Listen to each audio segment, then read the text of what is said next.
The prince who was afraid of crowns. Once upon a time, there was a very thin, good-looking young prince named Claude. Claude got to be prince by being the son of the king and queen. He didn't actually ask for the job, but sometimes people don't ask you what you want. They just expect you to do the best you can in any given situation. Although sometimes it's hard to decide what the exact right thing is. Claude didn't know it, but he had a huge problem. Despite this problem, which he didn't know about anyway, he was pretty much a normal boy. He liked to read comic books. He didn't like writing long sentences. Sometimes he liked to run around. Sometimes he liked to sit quietly.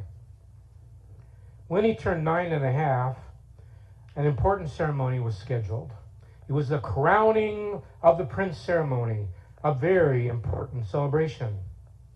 "Son," said the king, his father, who was tall, bald, and had a very bushy mustache. "Yes, father?" "You must now call me your majesty." "Why is that?" "Because soon you will be crowned the prince, and I am the king." "Oh." "Son?" "Yes, father. Yes, your majesty." "Wednesday is the big day." "The big day?" "Yes, the day of your crowning." No one suspected that there was a problem. Now, I forgot to tell you, the audience participation in this story, I don't know if you can see it or not. I tried to make it as big as I could. So this is a little phrase that gets repeated. So you can help me out with this. So nobody knew that there was a problem. Not the teacher, not the cook, not the general, not the cleaning boy, not the spider, not the cat, not the dog, not the frog, and not even the hog, not even the master of ceremonies. Luckily, they decided to have a practice crowning. The master of ceremonies had it all set up.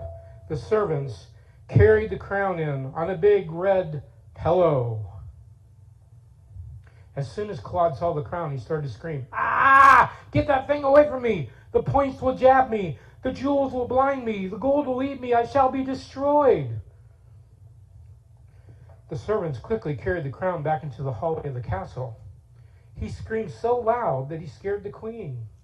She was so terrified that she ran and hid in her closet for an hour.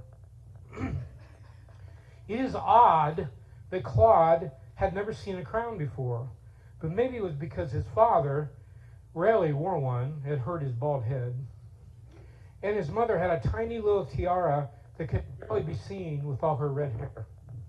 The king couldn't believe it. How could anyone, especially a prince, be afraid of crowns?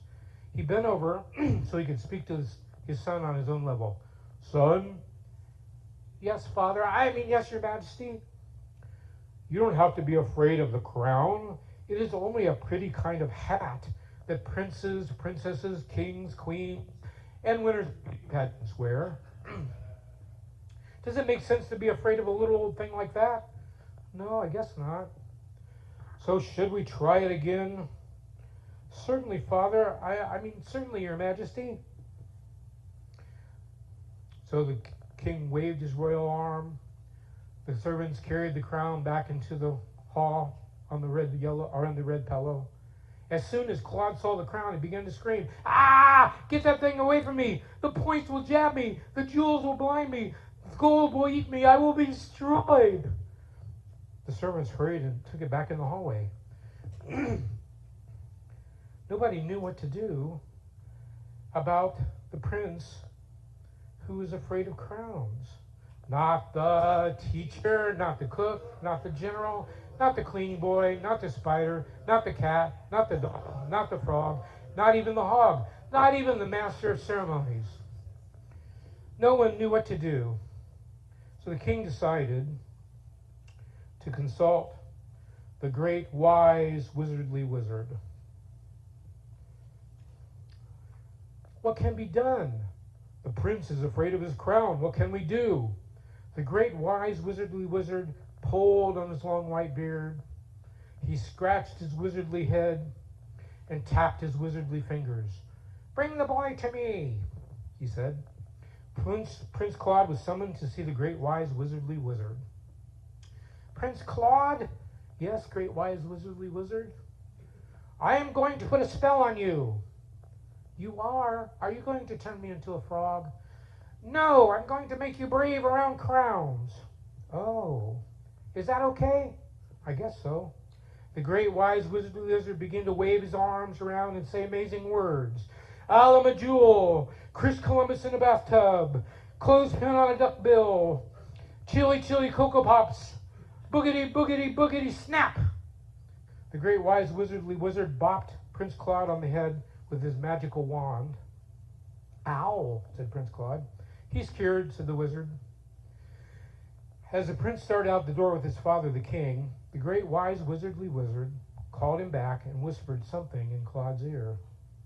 The next day was the official prince crowning day. The stage was decorated with balloons and baboons playing bassoons. Thousands and thousands of people crowded into the castle. The people were cheering, "Hooray for Prince Claude!" The king was nervous. The queen was nervous. No one was sure if Prince Claude would make it through the ceremony without screaming. Not the teacher, not the cook, not the general, not the cleaning boy, not the spider, not the cat, not the dog, not the frog, and not even the hog. Not even the master of ceremonies.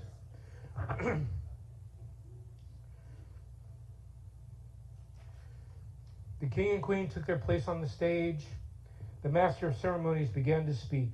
Welcome, ladies and gentlemen, boys and girls, cats and dogs and hogs and frogs. Welcome to the official prince crowning ceremony. And now, here he is, the one, the only, Prince Claude. Everyone cheered. Prince Claude walked up the steps and sat in a big chair on the front of the stage. The signal was given. The servants carried the crown in on a red pillow. Prince Claude looked at the crown, and his mouth popped open. But before any screams could escape, he thought about what the great wise wizardly wizard had whispered in his ear. Fear is not outside, fear is inside. When you start to be scared, pretend the thing you're afraid of is really afraid of you. Prince Claude wasn't sure what this meant, but while he thought about it, he wasn't thinking about being afraid, so the scream never escaped. Before he knew it, the ceremony was over, the crown was set on his head, and he was in the banquet hall eating his favorite ice cream, peach pickle swirl.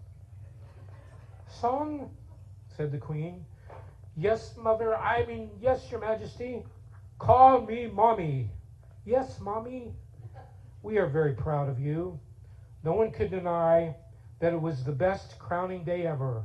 Not the teacher, not the cook, not the general, not the cleaning boy, not the spider, not the cat, not the dog, not the frog, and not even the hog, not even the master of ceremonies.